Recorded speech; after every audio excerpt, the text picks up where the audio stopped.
I'm going to talk about ungripping. I call this ungripping. And ungripping requires 4 lets. L-E-T, let. We've all heard about letting go. What is really letting go? I think there's many different semantic definitions of letting go. Letting go means to release control of something. Release control of a situation, release control of another human being, release control over fixing a disturbance. It doesn't mean we don't care. Letting go means to ungrip our hands, our fingers, from something being the way that we require it to be. It's different than the way we want it, because what we want it to be is our own inspiration. It's our own activated desires. It's our own desired way, our dynamic urge for what we want, which is authentic. And that is true to ourselves. But letting go means you've confessed to yourself that you have consciously decided to let things be as they are. That doesn't mean that you are lazy. It doesn't mean that you are putting something off. It doesn't mean that you're making excuses. It doesn't mean that you're powerless. It's saying that what you see and understand would not make sense for you to attempt any controlling behavior, because it's like watering a weed. Right? I mean, there's something about just putting too much intensity on something when it's not ready. We all know in sales you can't close before something's closable. You have to be reverent to something. You have to see where it is. You have to see patterns of things when you're looking at your children, let's say, and you want them to be different, and you're worried about them and their behavior, and you're worried about the consequences. But another part of you, a wiser voice, says you got to let go. That voice is saying, let them have the originality and let them have the weight of their experience. Because something in you knows that they're going to be served by the presence of their own mistakes, their own experience, and that you're not going to corrupt that by trying to save them from the perils that you envision. You know this. If you're a parent, you know this. You've gone through these conversations with yourself. Where do you need to ungrip? It doesn't mean that you're not going to worry about them, because what you're going to want to grip onto is based on fear. And that fear that you have is that you really care because you don't want bad things to happen. Fear is great. It's noble, but sometimes irrational, in that the predictions that you make based on what you see are just shadows that you're boxing with. They're not real. So you need to come back to a source of reality. A source of reality means a definitive truth-telling to yourself of what is really true. So you can say, my child is truly fragile. I can make room for the fragility for their life-building process to take shape, and therefore I have to be less substantial here. I'm going to take a bigger path of humility, a path of profound release of something more than me that's going to be at play here, that's going to be, in a sense, driving the change, not just myself. So I call it reckless responsibility when we do the inversion. We go over control in something that cannot be controllable. And since we haven't gotten accurate thinking on what is controllable and not controllable, we assume control in defense of our fear, because our fear informs us that if we did that, we would be able to prevent the consequences that we envision.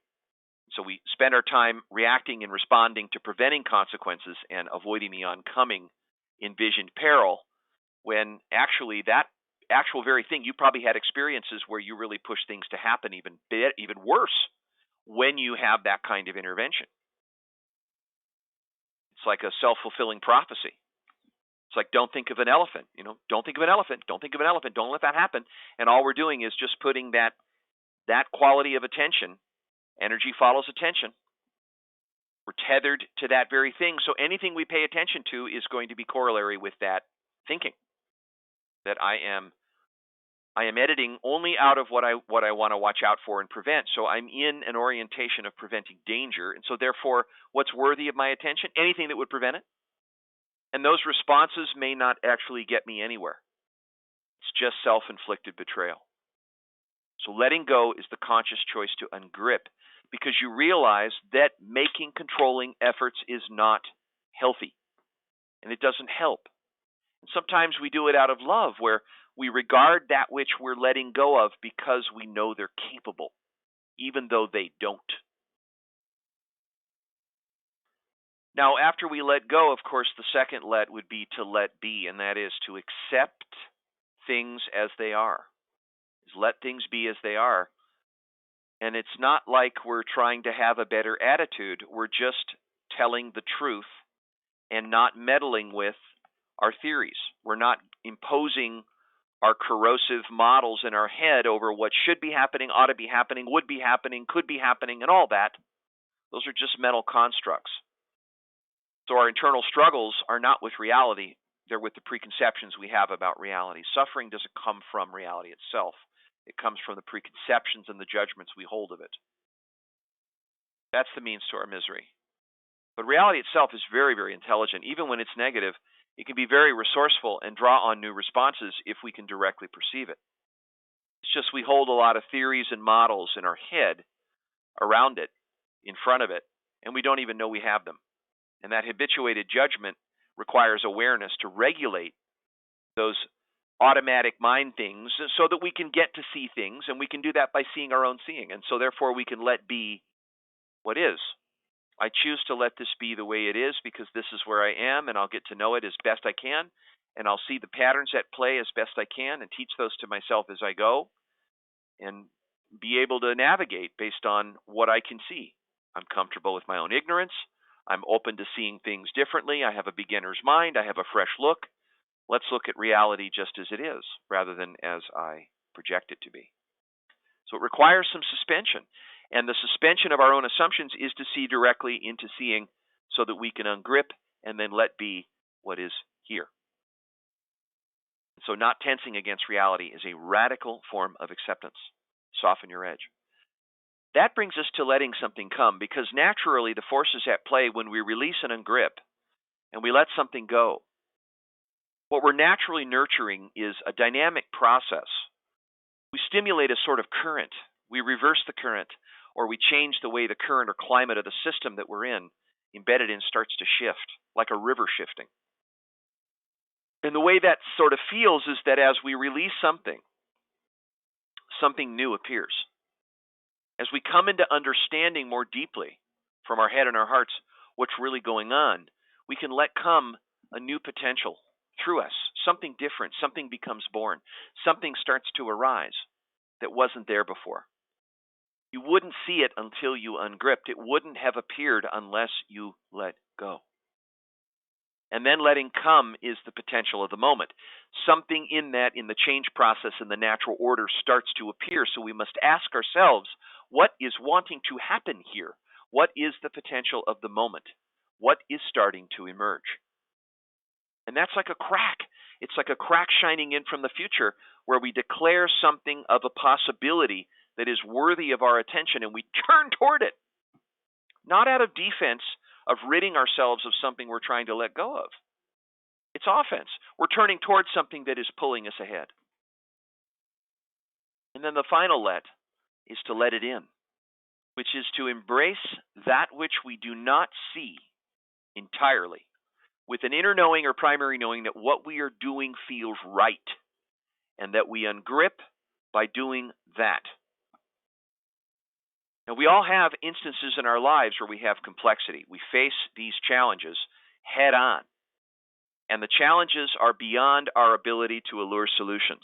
We're in very disorderly, volatile, uncertain, complex, and ambiguous kind of knots in our lives where we have conflict. It's inevitable. It's part of the messy therapy of life. We will encounter wrinkles. We do. No one's life is wrinkle-free. I'm always amazed when someone said, I wonder when hard things are going to happen to me. Well, okay, you don't know. You're not the Titanic. You're not unsinkable. Just because one container was filled with water and you closed off the rest doesn't mean you're an unsinkable ship. Let's not get overconfident here. Fragility is good. In fact, the more we become anti-fragile, it is paradoxically according to how fragile we know we are. Fragility doesn't come from trying to be tough, because that would be like a palm tree with the wind. It would just break because it would be brittle.